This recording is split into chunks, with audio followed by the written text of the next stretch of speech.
It was exactly 2:43 a.m. when I heard the garage door creak open. I didn't need to check the time.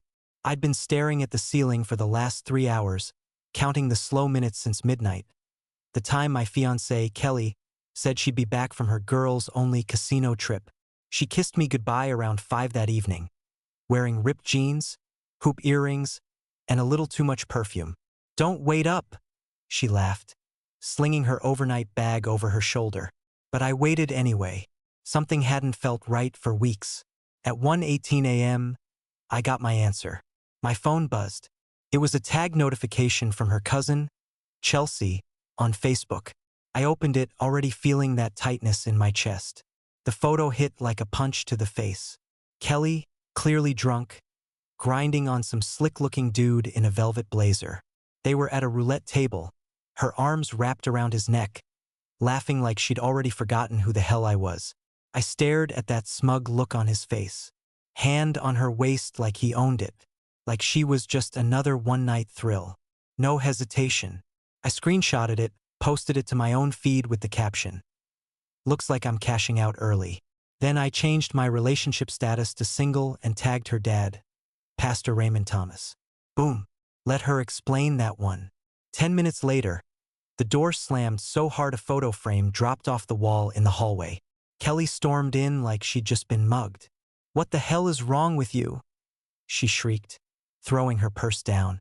"Why would you do that?" I stood up from the couch, phone still in hand. "You mean post the photo of you grinding on some stranger at the casino? You seriously want to ask me that? It was a joke, a dare. You're being so damn petty." I pointed at the screen. "That guy had both hands on your hips, Kelly. That's not a dare. That's a lap dance." She stomped into the kitchen. "It was my last hurrah. You ruined it. You humiliated me in front of everyone." I followed. "No, Kelly. You did that all on your own." She spun around, red in the face, breathing hard. "You don't get it. You've never gotten it." I held up the phone. "You tagged your cousin. She tagged you back. And I made sure your daddy saw it." She lunged for the phone, but I stepped back fast. "Don't," I said. "You don't get to play the victim tonight." She froze, then reached for a wine glass and hurled it against the wall. It shattered. So did any last bit of doubt I had. Glass was still sliding across the tile when my phone lit up again. Notifications were popping like popcorn, comments, tags, shares. People from church, neighbors, even folks I hadn't heard from in years were reacting like we were the lead characters in a damn soap opera. Kelly was pacing the kitchen barefoot, her earrings swinging. "Delete the post. Now, you don't get to air my business like that." "Your business?" I barked out a laugh. "You were the one dry humping some guy in public like it was girls gone wild night at the tables." "It was a stupid dare," she snapped, pointing her finger in my face. "Chelsea dared me to do it. I was drunk, and it meant nothing." "Oh, so it's Chelsea's fault now?" "She baited me. She said it'd be funny." "You think I was seriously into that guy?" I crossed my arms. That guy's hands weren't exactly asking permission. Kelly groaned and grabbed a kitchen towel, twisting it in her hands. "You're blowing this way out of proportion. I was letting off steam before the wedding. That's what bachelorettes do." I stepped closer. "And what about all those late-night church volunteer shifts? That steam too? Or is that a new kind of outreach ministry I haven't heard of?" Her mouth opened, but nothing came out. "Yeah, that hit a nerve. You seriously want to talk about volunteer nights?" she finally snapped. "While you're out fixing gutters and chatting up housewives all day?" I didn't take the bait. "I come home when I say I will. You don't." She slammed a cupboard shut. "God, you're so insecure. You've been paranoid for months, looking for something that's not there." I looked down at my phone. Another notification, this one from her aunt, just a row of shocked face emojis under the photo. "Everyone sees it, Kelly. It's not just me." Right then, her ringtone blared. Daddy lit up the screen. "Answer it," I said. "Put it on speaker." "No." I grabbed the phone off the counter and hit speaker myself. "Pastor Thomas.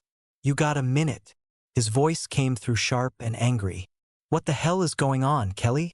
What is this picture I've been sent half a dozen times in the last hour? Kelly's jaw tightened. It's not what it looks like. Oh really?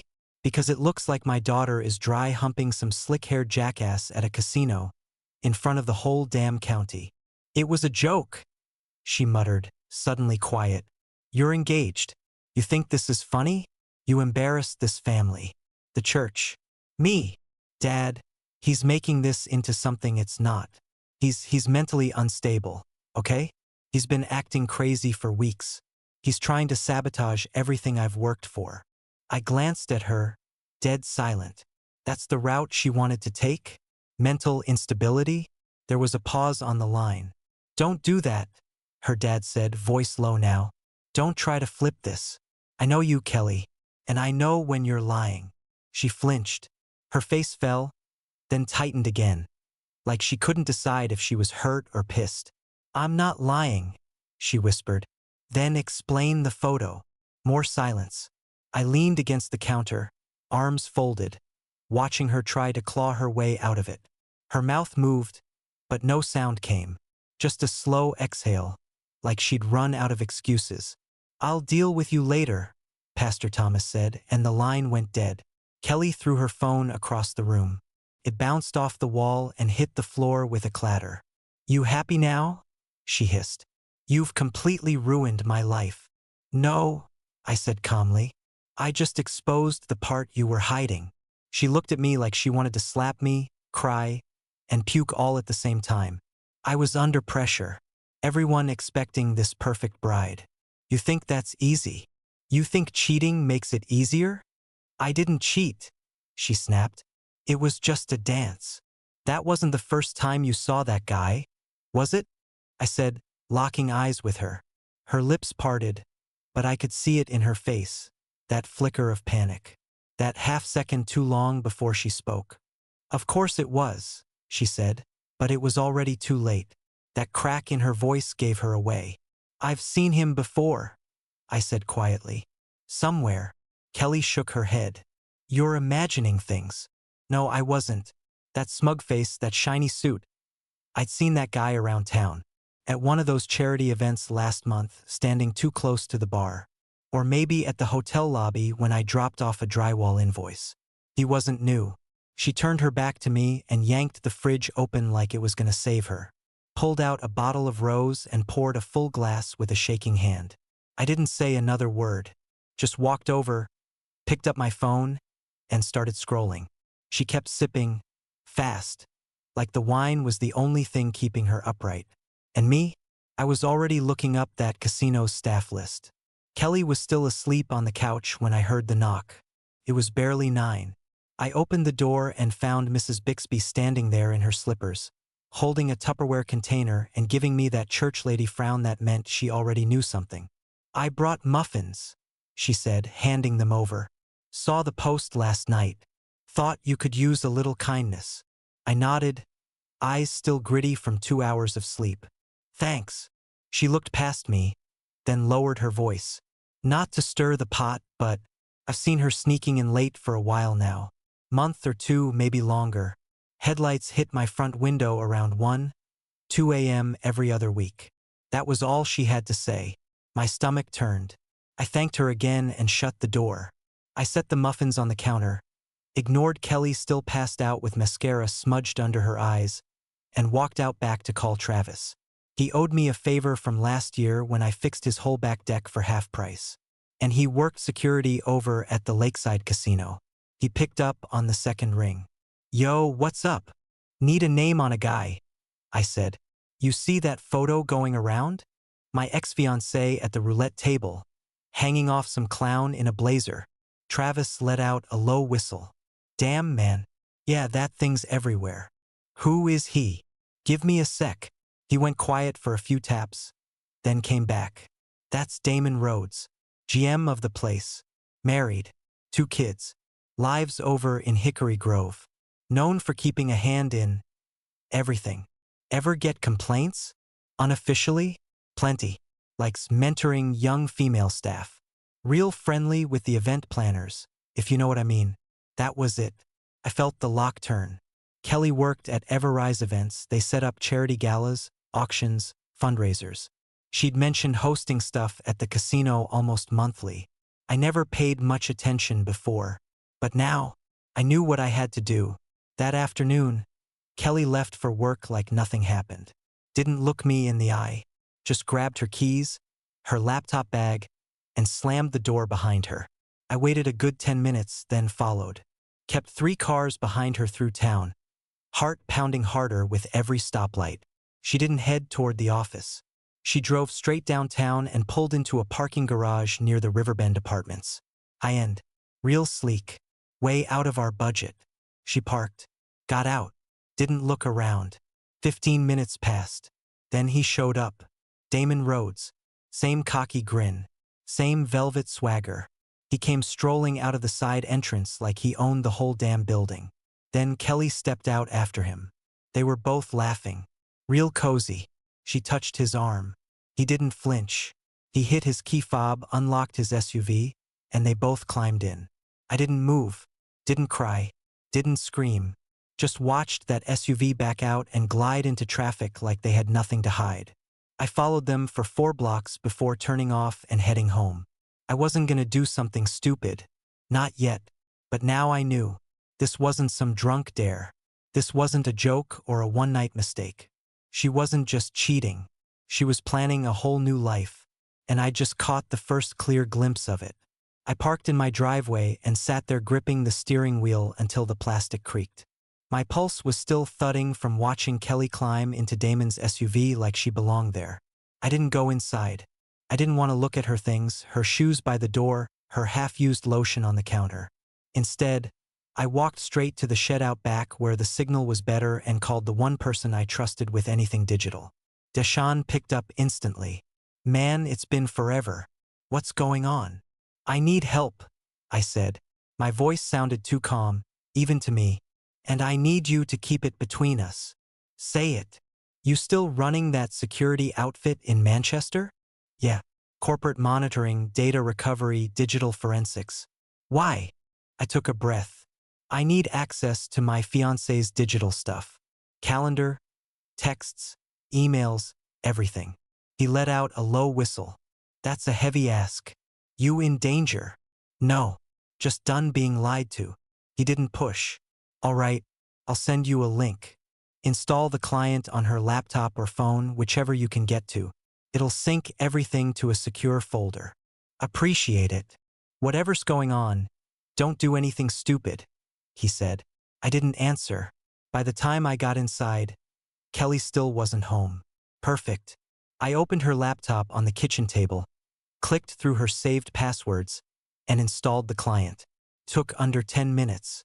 When the sync started, I walked back to the shed and called Deshawn again. He already had the files open. "All right," he said, tapping keys. "Calendar first." There was a pause. "Damn. She's been busy. What am I looking at?" "Hotel bookings, restaurants, spa appointments, all on weeknights, all marked as client outreach or vendor meetings. And she's been deleting some of the entries after the fact." Sloppy. My throat tightened. Names? One showing up a lot. Damon Rhodes. There it was. The hammer I'd already felt drop earlier in the garage, now coming down hard. "Text logs incoming," he added. "Give it a second." I heard files loading one after another. "Okay, yeah. Here we go." Threads between them going back about 6 months. Maybe a little more. Mostly burner numbers on his end. He's good at hiding his tracks. I clenched my jaw. "Read me something. Nothing too graphic," he said. "But plenty of flirting. Planning meetups. Sharing hotel room numbers. Telling her what to wear. Telling her when his wife's out of town." I pressed my palm against my forehead. Heat pooled behind my eyes, but I didn't let it spill. "What about money?" Checking now, yep. Receipts from the casino hotel. Suites. Dinners. Couple charges from a day spa downtown. And hold on. Papers shuffled on his end. She's been bookmarking apartments in Florida. Same city where Rhodes Casino Group just opened a brand new property. Looks like she's been comparing rental prices. Florida. She hadn't even mentioned taking a trip. So she was planning to leave, I muttered. Looks like she was doing research for a whole new setup. New job, new location, new guy. My stomach twisted. I'd expected cheating. I hadn't expected relocation plans. I forced my voice steady. Dig into him. Rhodes. Whatever you can find that'll matter. Already on it, Deshawn said. Give me a minute. I paced the shed, kicking aside a half-broken rake. Every breath felt tight. 6 months. While I was planning a wedding, she was planning an exit. While I was saving for a down payment, she was eyeing condos across the country. Deshawn came back. All right, here we go. Damon's been disciplined twice internally at the casino. Nothing on public record. HR buried it. For what? Relationships with subordinates. Inappropriate texts. One complaint that he pressured a hostess during a conference trip. Everything got swept quiet because he pulls good revenue. I laughed once, sharp and bitter. Of course it did. He's also up for a promotion to regional VP. That's why he's been keeping everything locked down. Any scandal would kill his chances. Good, I said. That gives me leverage. Deshawn paused. You sure you want to poke a guy like that? I'm not poking him. I'm exposing him. Another pause. Just be smart, man. I will. I hung up and stepped back into the yard. The sun was dropping behind the neighbor's fence, throwing long shadows across the grass. I stared at the house, my house, where I'd planned a future that apparently only existed in my head. Kelly still wasn't home. Fine. I went inside, grabbed the printed files forming on her synced folder, and spread them across the kitchen table. Hotel names, dates, times, receipts, messages. All neat, all undeniable. This wasn't a fling. It was a full-on escape strategy. And now I had every piece of proof I needed. I slid the last printout into a folder and walked toward the front door. I had just reached for the doorknob when someone pounded on it, fast and shaky. I opened it, expecting Kelly. Instead, Chelsea stood there on the porch, hair in a messy bun, oversized sweatshirt hanging off one shoulder, eyes wide like she'd seen a ghost. We need to talk, she blurted, brushing past me before I even said a word. I shut the door and followed her into the living room. She kept wringing her hands, pacing the rug like she was waiting on a verdict. I didn't mean for any of this to blow up, she said. I swear on my life. I leaned against the wall, arms crossed. Then why'd you post the damn photo? Her face crumpled. Because Kelly begged me to. She thought it was cute. She said it'd make her feel, I don't know, wild, young, free. She said it was just for fun, just for the girls. Grinding on a guy with his hands on her hips is not girls' night fun. I know, she said quickly, nodding, eyes darting around. I know. I shouldn't have done it. I should have told her no. But she said you never check your phone late at night and her dad doesn't even use Facebook. Well, I said. She was wrong on both. Chelsea finally stopped pacing and faced me directly. Please don't kill the messenger. Okay? I didn't come here to defend her. Then why are you here? She swallowed hard. Because you deserve the truth. I didn't move. Didn't blink. I just said, how long's she been seeing him? Chelsea looked at the floor. Her shoulders sank. When she spoke, her voice was barely steady. At least 6 months. I let that sit there. Not a flinch. Not a gasp. Just the confirmation I already expected. Chelsea kept talking, words rushing out like she'd been holding them back for weeks. They met through work. One of those charity nights. He flirted, she flirted back. It got messy fast. She thought Damon was serious about leaving his wife. He told her he was miserable at home. Said she made him feel alive. You know, the usual crap guys like him say. I clenched my jaw. And you knew. She closed her eyes. Yes, I begged her to stop. I told her Damon was just looking for attention. He's known for this stuff. He always targets these younger women who think he's gonna save them. I stepped closer. She mentioned Florida? Chelsea hesitated. Yeah, she said Damon promised her a place down there once he got transferred. She was excited, like she'd won the lottery. So she planned to leave me. She didn't say it like that, Chelsea said softly. She said the wedding didn't feel right anymore. She said she'd talk to you about it when the moment was right. I raised an eyebrow. And when exactly was the right moment? After she packed her bags and changed her number. Chelsea's eyes filled, but she didn't cry. I told her it was wrong. I told her she was gambling her whole life on a guy who's never gonna keep his promises. She didn't want to hear it. Did she ever plan to be honest with me? Chelsea stared at the carpet. I don't think so. I rubbed my thumb across my palm, trying to keep my voice steady. Anything else? A couple weeks ago, she said she might call off the wedding.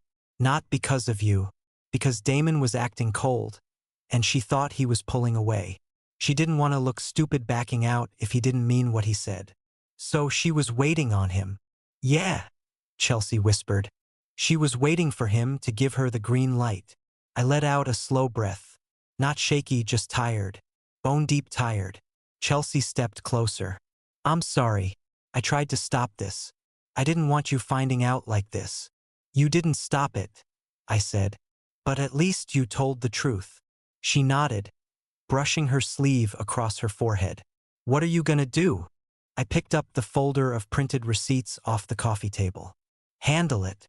Chelsea stepped back as I moved past her. Please be careful, she said. Damon's not the kind of guy who plays fair. I opened the front door. Neither am I said, walking out. I drove straight from the house to Lou's Diner off Route 17, where Travis was already in a booth, nursing a black coffee and chewing on a toothpick. He gave me a nod as I slid in across from him, folder in hand. You look like hell, he said. Feel worse, I replied. I dropped the folder on the table and opened it. This is everything. He glanced down: hotel receipts, dinner charges, spa visits, text logs with timestamps and locations. Then the kicker. Apartment searches in Florida. The same city Damon's company just opened a new casino. Damn, Travis muttered, flipping through it. You weren't guessing. Nope. He set the papers down and leaned in. You want to hear something wild? Damon's wife has no idea. Total blind spot. She volunteers at the church thrift store and still bakes cookies for school fundraisers. Thinks her husband's just working late. Not anymore, I said. He's about to find out what late nights really mean. Travis smirked. You planning to drop this on her? Him first. He raised an eyebrow. You sure that's smart? Don't care if it's smart. It's necessary. Travis took a slow sip of his coffee. He's also in line for regional VP. It's between him and some guy out in Baton Rouge. One hiccup, he's done. That job needs a squeaky clean rep. And you've got the mop water. Exactly. I closed the folder and slid it back into my bag. He's leaving the gym tonight around 8. Gold Body over on 5th. I'll be there. You want backup? Nah, I said. This part's mine. I parked 2 rows away from the gym entrance and waited. Right on time, at 8:03 p.m., Damon walked out in joggers and a tight Under Armour shirt like he was getting ready for a billboard shoot.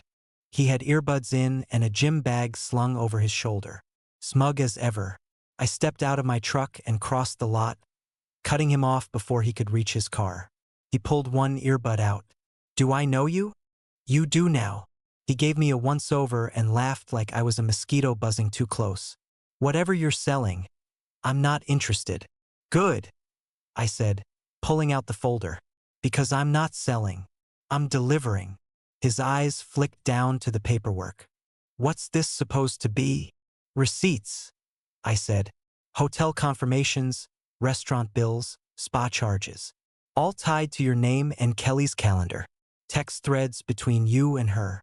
Apartment listings in Florida she's been drooling over. Sound familiar? His expression froze for half a second, then shifted back into that fake calm corporate smile. Look, you're clearly upset. Maybe you and Kelly need to. You're gonna end it with her. Tonight, I cut in. You're gonna delete every trace of her from your phone, block her number, and never contact her again. He scoffed. Or what? Or your wife, your boss, and 3 local reporters get this. I said, pulling out my phone and showing him the pre-written email, BCC'd to all of them. Folder attached. Subject line: ongoing affair. Damon Rhodes and Kelly Thomas. His mouth tightened. You're bluffing. Try me. He shook his head. You think I haven't dealt with crap like this before? You're a handyman. A jilted one, sure. But no one's gonna take your little tantrum seriously. I smiled. Good. Then this won't bother you. I hit send. The whoosh sound might as well have been a grenade going off. Damon lunged forward, grabbing at my phone. I stepped back fast, holding it up like a trophy. Too late, I said. Tick-tock. You son of a bitch. Careful, I warned. Parking lot has cameras. One shove and your wife gets that footage too. He stopped mid-step, breathing heavy. You brought this on yourself, I said, voice flat. You think you're the first guy to screw someone over and walk away clean? Not this time. You just ruined her life, he said, jabbing a finger toward me. She did that all by herself. I just turned the lights on. He stood there, chest heaving, jaw locked. I turned and walked off. Didn't look back. Didn't need to. Let him stew in it. Let him sweat through the fallout. His perfect little empire just got hit with a wrecking ball. And I wasn't done swinging. I had just finished breakfast, black coffee, burnt toast, when the banging hit the door like someone was trying to break it down. I opened it to find Kelly, mascara streaked, hoodie over pajama shorts, barefoot and sobbing so hard she could barely breathe.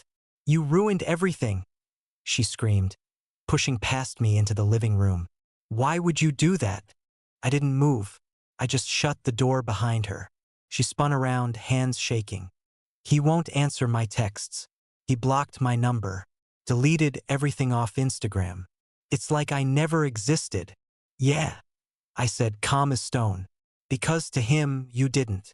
She flinched like I'd slapped her. You think this is funny? No, I said. I think it's pathetic. You threw away a marriage for a man who wouldn't even claim you when it mattered. She paced in a tight circle, voice rising again. You sent that crap to his wife? To his boss? You think you're some kind of hero? I think I gave you a reality check. She choked out a sob. You ruined my life. I walked over to the kitchen counter, pulled out my phone, and opened the photo album. No, Kelly. He did that. I handed her the phone. It was Damon, poolside in Orlando with his wife and kids just 3 days ago. Matching shirts, Disney ears, big fake smile, family man of the year. He was with them the whole time, I said. Not planning your fairy tale. Not booking a condo in Florida. He was taking photos in front of Cinderella's castle while you waited for a text back. She stared at the screen, mouth trembling. Then she dropped onto the porch steps and broke completely. Sobs came out of her like a busted pipe. She curled in on herself, pulling her knees up, shaking like the world had just ended. I let her cry. When it finally slowed, I stood over her. The wedding is off, and you're not staying here. She looked up, red-eyed and desperate. I have nowhere to go. Figure it out, I said. You made this mess. Time to clean it up. She started to say something, but I cut her off. And don't ask for sympathy. You had a good man and a good life, and you burned it down chasing a fantasy. I went back inside and closed the door behind me. She didn't knock again. It was after 8 when I heard another knock, this one softer, steadier. I opened the door to see Pastor Raymond standing there, hat in his hands, face worn out like he hadn't slept either. Can I come in? He asked. I nodded and stepped aside. He looked around the living room, the half-packed boxes, the torn RSVP cards on the coffee table, then sat down slow, like the weight of it all finally caught up to him. I owe you an apology, he said quietly. I stayed standing. You tried to raise concerns, and I dismissed them. I thought you were being dramatic, or jealous, or whatever excuse I could grab to protect her. She didn't need protection, I said. She needed accountability. He nodded. I see that now. There was a long pause. He sighed and rubbed his hands together like they hurt. You did the right thing, he said. I may not like how it happened, but you exposed the truth, and truth matters. "She's your daughter," I said. He looked up at me. "And you were supposed to be my son-in-law." I was wrong about both. We sat in silence for a beat. Then he stood, straightened his coat, and walked toward the door. "I'll make sure she finds somewhere to stay." I didn't say thank you. He didn't expect me to. After Pastor Raymond left, the silence in that house got real loud. But it wasn't just in there. It followed me everywhere. The group texts, dead. No more memes. No more "hey, grab a beer" messages. Just silence. The kind that felt louder than words. First time I felt it hard was at the gas station. Some guy I'd known since high school wouldn't meet my eye. Another gave me the tight-lipped nod like I'd run over his dog. I heard one of them whisper, "That's him," behind the windshield as I walked past. By the third day, I knew why. Damon hadn't just been fooling around. He'd been greasing palms all over town. Poker nights with the insurance guys. Golf club perks for small business owners. Introductions at charity events that just happened to land deals for local contractors. And when I blew him up, I didn't just hit Kelly. I hit their pipeline. Apparently, exposing a cheating scumbag is fine, until it costs someone else a golf weekend. I wasn't mad. I was done being surprised by people. Still, it hit different when it came from guys I used to trust. I was at JT's barbecue on a Friday night grabbing takeout when it all came to a head. 3 of them walked in: Nate, Connor, and Red. All guys I'd hung drywall with at some point.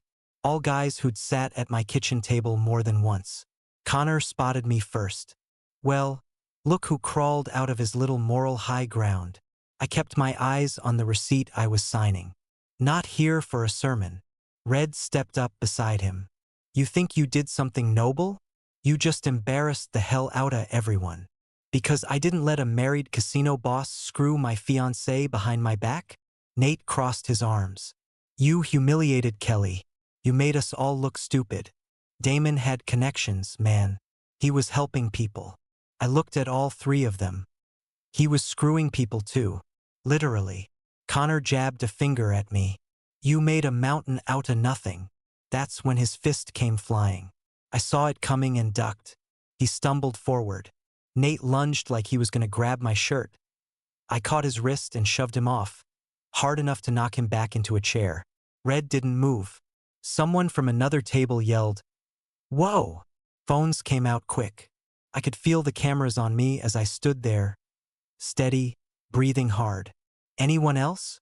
I asked. Connor cursed and backed off, holding his nose. Nate mumbled something about me being a snake and walked out. Red just followed without a word. I picked up my food order like nothing happened. Later that night, the clip showed up on local Facebook. No sound, but clear enough. 3 guys coming at me. 1 swing. 1 push. 1 man standing when it was over. Comments blew up fast. Some folks clowned them for getting embarrassed. Others called me unstable. But a few, the ones I didn't expect, said maybe it was time someone shook things up around here. Maybe I wasn't the villain. Maybe I was just the first one who didn't keep his mouth shut. The fall fair landed that Saturday like it always did. Tents pitched across the rec field, corndog grease hanging in the air, local bands stumbling through cover songs on a plywood stage, kids running around with faces painted like tigers. I wasn't planning to go. But then Deshaun texted me 2 screenshots and 1 audio file that changed everything. "Check this out," he wrote. "Your barbecue friends are dirtier than you thought." The screenshots were bank statements. One showed Connor pulling monthly, consulting fees from the local business improvement fund. Money that was supposed to help new shops open in town. The other was a PayPal account tied to Nate, taking in cash donations from vendors needing space at community events. None of which were logged officially. The audio clip, a recorded call between Nate and some old contact in the county board, straight up bragging that, as long as Damon keeps the checks coming, we all stay happy. So yeah, I went to the damn fair. Not to eat funnel cake or play ring toss. I had something to say. I walked through the crowd like it was any other Saturday. Folder tucked under my arm, flash drive in my pocket. Found the stage where a volunteer was pulling names for a raffle giveaway. Something about a free roof inspection and a lawn chair set. I waited until the mic was set down and I stepped up. The guy running the raffle blinked at me. You with the chamber? Nope, I said, already picking up the mic, just a local with something to share. A few people clapped out of habit. Some looked confused. Before y'all freak out, I said, holding up a hand, give me 5 minutes. That got their attention.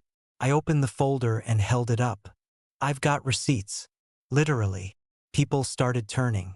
Phones came out. A few more stopped walking. You've heard the rumors. You saw the video from JT's.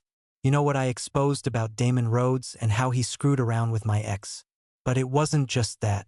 It was who protected him, and why. I pulled out the first printout. Connor Gentry took over $6,000 this year from the business fund. You wonder why downtown's still falling apart? That's part of it. Gasps. A few heads turned in Connor's direction near the kettle corn booth.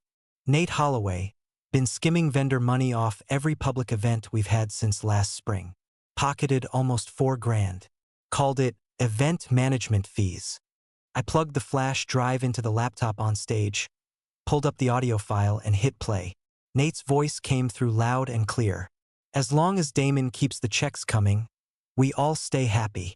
The crowd started buzzing. Angry now. Phones shot higher. These are the same guys who came at me in a barbecue joint like I was the problem. Like I was the one hurting this town. I pointed toward the booths. They tried to shut me up to protect their free rides. That's all it ever was. Connor burst out from the crowd, face red, storming the stage. You son of a... I stepped back just in time. He tripped over the amp cord and slammed shoulder first into the speaker stand. The whole thing wobbled and tipped sideways. Before I could even blink, Nate came charging behind him. He didn't yell, didn't run, just moved with this weird calm I didn't like. I saw the glint in his hand a second too late. Pocket knife. People screamed. I backed up fast, arms up, ready to break his wrist if I had to. But security tackled him before I got the chance. 3 guys in blue shirts swarmed him, yanked the knife away, and dragged him off the stage. The crowd exploded. Some were shouting, others cheering. A woman in a folding chair stood up and clapped slow. A kid yelled, "World Star!" and tried to chase the security guys with his phone out. Through it all, I stayed center stage, calm as ever. This town talks big about honesty and morals, I said, raising the mic again. But it's been looking the other way for years. I stopped looking the other way. A guy near the funnel cake truck yelled, "About time someone cleaned house." More cheers followed. Not everybody, but enough. I handed the mic back to the raffle guy and stepped off the stage. Connor was limping toward the parking lot. Nate was getting cuffed by 2 off-duty cops near the restroom trailers. And I just kept walking through the crowd, past the booths, the music, the chaos, like I'd finally said what needed saying. Let them spin it however they wanted. The truth was out now. And once it's out, you don't get to put it back in the box. The next morning, I stepped out onto the porch and picked up the paper like I always did. Only this time, my name was on the damn front page. Small-town handyman exposes scandal at county fair. There was a photo from the stage. Me holding the mic, Connor mid-charge, Nate being pulled back by security. Right under it was a breakdown of everything. The fake consulting fees, the audio recording, the knife incident. They didn't hold back. Neither did the town. By the time I walked into Brewed Awakening for my usual black coffee, people were nodding at me. Not the stiff, awkward kind from last week. Real nods. One guy clapped me on the shoulder and said, "Took guts." A woman behind me whispered, "That's him." The barista, who used to rush me out for being underdressed, now gave me a free muffin and said, "On the house, man. Respect." I didn't smile. I didn't grandstand. I just took my coffee and walked out. The call started before I even made it back home. Voicemail from a woman in Pine Creek needing a porch rebuild. Text from a guy in Hickory asking if I could hang drywall next week. Another voicemail. "Saw what you did. We need a real man fixing our rental units. Not these clowns." I didn't advertise, didn't post flyers, didn't offer discounts. But somehow, I had more work in one morning than I'd had in 3 months. Kelly? She moved in with her aunt 2 towns over. Word was, She'd lost her job the day after Damon got transferred. Corporate speak for, get the hell out quietly. His wife filed for divorce 2 days later. My old friends? Every one of them under audit or some kind of board review now. Turns out, Deshawn sent the same files to the county ethics office right after the fair. He said I earned the hammer, but someone had to swing the other one too. I didn't ask questions. Didn't check on Kelly. Didn't answer Red's half-assed "can we talk" text. Burned bridges were exactly that, burned. Instead, I rolled up my sleeves, went out to the shed, and started sketching the plans for a new workbench I'd been putting off for months. No distractions. No liars. No broken things I didn't sign up to fix. Just wood, nails, and whatever came next. Because for the first time in years, I wasn't patching someone else's mess. I was finally building something of my own.